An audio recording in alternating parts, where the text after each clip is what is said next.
स्थानीय युवकों के द्वारा कलाकार बनकर किया जाता था, पर अब पिछले काफ़ी सालों से बाहर के कलाकारों को बुलाकर रामलीला का मंचन कराया जाता है। बरेली के बमनपुरी में होने वाली इस अनोखी रामलीला को यूनेस्को ने विश्व धरोहर के रूप में भी घोषित कर रखा है और इस अनोखी रामलीला को देखने के लिए आसपास के लोग भी भारी तादाद में पहुंचते हैं। ये 1861 से शुरुआत हुई थी। इसका महत्व ये है कि ये होली पे होती है। ये पूरे भारत में पहली रामलीला है जो होली पे होती है। ये 8 मार्च से स्टार्ट हुई थी और ये 26 मार्च को समापन होगा इसका राज तिलक। 25 तारीख को शोभा यात्रा निकलेगी, 26 तारीख को हमारा ये राज तिलक होने के बाद समापन है। ये अंग्रेज़ों के ज़माने से शुरू होती चली आ रही है और 165 वर्ष हो गए इसको, और इतिहास में कभी ये रामलीला बंद नहीं हुई है। विश्व के अंदर ये पहली रामलीला है जो रामलीला होली के नाम से प्रसिद्ध है। और कभी जब इतनी टेक्नोलॉजी नहीं थी तो यहाँ के जो झंडा फहरता था, और झंडे का मतलब ये होता था कि हम सबको आगाह कर रहे हैं कि अब रामलीला शुरू हो गई है। लेकिन अब जो है टेक्निक चीज़ें बढ़ गई और सब चीज़ें हो गई। पहले बच्चे रामलीला, यहाँ के नागरिक ही रामलीला करा करते थे, लेकिन अब हमारी अयोध्या से मंडली आती है, वो रामलीला करती है। इसकी विशेषता बात ये है कि हर जगह रामलीला दशहरे पर होती है और एक स्टेज पर होती है, लेकिन ये अनोखी रामलीला इसलिए है कि ये चलती फिरती रामलीला है। इस यहाँ पर होती है नरसिंह मंदिर के बाहर, अंगद रावण संवाद, आगे ऊंचा वाला मंदिर है शंकर जी का, वहाँ होती है, और लंका दहन मलपुर चौराहे पर होता है, और भरत मिलाप साहूकारे में होता है। केवट की नाव साहूकारे में जाती हैगी, और अगस्त्यमुनि आश्रम में राम लक्ष्मण अपने धनुष यज्ञ के लिए अगस्त्यमुनि छोटी भुवनपुरी में भी वहाँ रामलीला होती है। ऐसी ये अपने आप में एक अनोखी रामलीला है। सन 2013 में यूनेस्को ने इसको अपने यहाँ दर्ज किया है और ये विश्व धरोहर के रूप में प्रसिद्ध है। विश्व में पहली एकमात्र ऐसी रामलीला है जो होली के अवसर पर होती है। सामान्यतया जो जाड़ों वाले नवदुर्गा दशहरा होता है वहाँ पर रामलीला होती है, लेकिन यहाँ पर होली के अवसर पर ये होती है। और तुलसीदास जी रचित विनय पत्रिका में भी इसका जिक्र आया है, जबकि तुलसीदास जी पहले हुए थे, लेकिन उन्होंने अपने विनय पत्रिका में इस रामलीला का जिक्र किया है।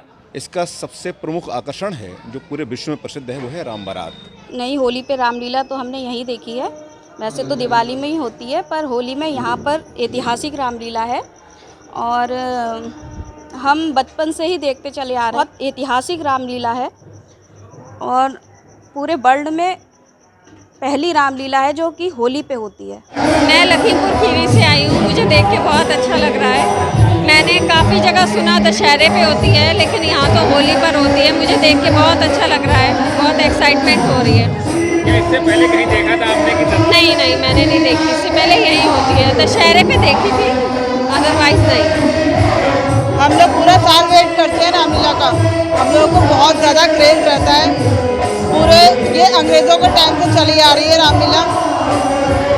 मतलब मैं तो ओवरवेल्म्ड हो जाती हूँ ये रामलीला को देख के, क्योंकि ये एक इतनी रेयर बात है कि ये सिर्फ होली पे रामलीला यहाँ बरेली में और वो भी बमनपुरी में होती है। बाकी दशहरे पे रामलीला, दीपावली पे रामलीला तो पूरे वर्ल्ड में हर जगह हर कोने में देश के कहीं ना कहीं होती ही रहती है, लेकिन होली पे रामलीला ये रेयर फैक्ट है यहाँ का। और इसको लेके बहुत ही ज़्यादा उत्साहित होती हूँ मैं हर साल ही, क्योंकि अगले दिन जब राम बारात निकलती है ना, तो उस समय तो उत्साह देखते ही बनता है। मैं तो हर साल इंतज़ार करती हूँ कि कब आएगी। और मुख्य रूप से धनुष यज्ञ की जो लीला होती है ना, इसके लिए तो मैं हमेशा मैं दिल्ली में जॉब करती हूँ, बरेली में मेरा घर है, मैं दिल्ली में जॉब करती हूँ, लेकिन छुट्टी मिले ना मिले मुझे मतलब आना ही है यहाँ पे रामलीला देखने के लिए। बहुत अच्छा लग रहा है और होली पे बहुत यहाँ पे एक यूनिकनेस है यहाँ पे कि होली पे रामलीला हो रही है। दिवाली पे तो हर जगह होती है और मैं एज ए स्टूडेंट हूँ, लेकिन मैं यहाँ पे शौक से अपनी फैमिली के साथ देखने आई हूँ रामलीला। मुझे बहुत अच्छा लग रहा है सब कुछ कि हमारे सनातन धर्म को इतना ज़्यादा प्रमोट कर रहे हैं सब लोग इतने ज़्यादा अच्छे से। तो रामलीला यहाँ होली के समय में होती है। विश्व की प्रथम एक रामलीला है जो बड़ी बमनपुरी बरेली में होती है। तो बड़े शुभ अवसर पे होती है कि तो राम विवाह की राम रैली निकलती है, बारात निकलती है, तो राम जी के चरणों में उनके खुशी के रूप में हम रंग उनके चरणों में अर्पित करते हैं। और हम अपने युवा भाइयों को यही बताना चाहते हैं कि अपनी संस्कृति से जुड़े रहें। अगर आप अपनी सनातन से जुड़े रहेंगे तो ये संस्कृति का कार्यक्रम सनातन धर्म आगे बढ़ता रहेगा। बस यही हम कहना चाहते हैं। कहना यही है कि सभी लोग आनंद पूर्वक होली का जो है माहौल है, होली मनाएं आराम से। सभी लोग अपने अपने जिस प्रकार से जिससे हो सके अपने होली को जितना ही उत्साहपूर्वक, जितना भी इसमें रस घोल सके उतना रस घोले और आनंदपूर्वक होली मनाएं। आपकी इस टीम में कितने कलाकार हैं, कहाँ से आए हैं आप लोग? देखिए, सभी कलाकार तो अन्य अन्य प्रांतों के हैं।